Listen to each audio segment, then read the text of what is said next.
Running is a natural skill for almost everyone, and truthfully, unless you start running on a regular basis, you really don't have any reason to consider modifying your running form. But since you're watching this video, you've either just started into a regular training program or you're already an active runner, and so it's important that you understand some basic principles of running form, which will help you to avoid injuries and even run more effectively. With that said, know that we're definitely not trying to make everyone run the same way. Quite the opposite. Different body types and shapes function differently. In fact, most people get themselves in trouble when they try to change their form to something that they think is ideal.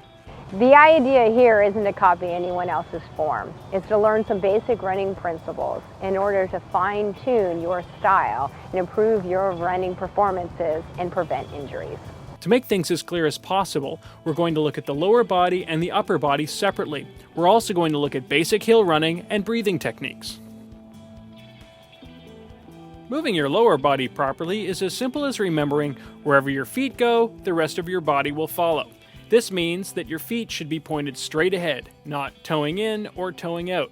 By keeping the feet pointing straight ahead, your knees and hips stay in alignment, and so the likelihood of knee, hip, or lower back injury is significantly reduced.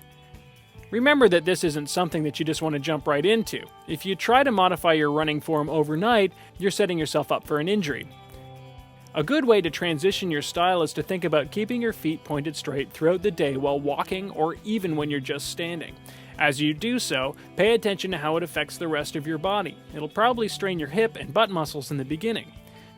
As that strain goes away, you can start thinking about running with your feet pointing straight. As far as the upper body is concerned, your arm swing has the largest effect on your running. A proper arm swing is the foundation of good rhythm and breathing.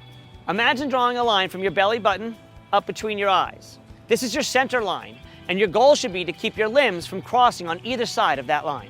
In particular, this means avoiding rotating or twisting your upper body.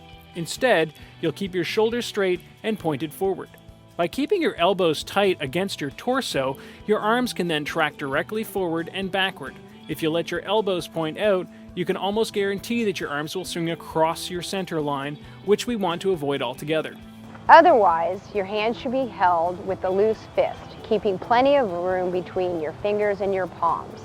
Keeping a loose fist will help you stay relaxed. Remember to adopt these changes slowly and only after you feel comfortable running your own way. Something else that's worth mentioning at this point is the role your abdominal muscles play in running.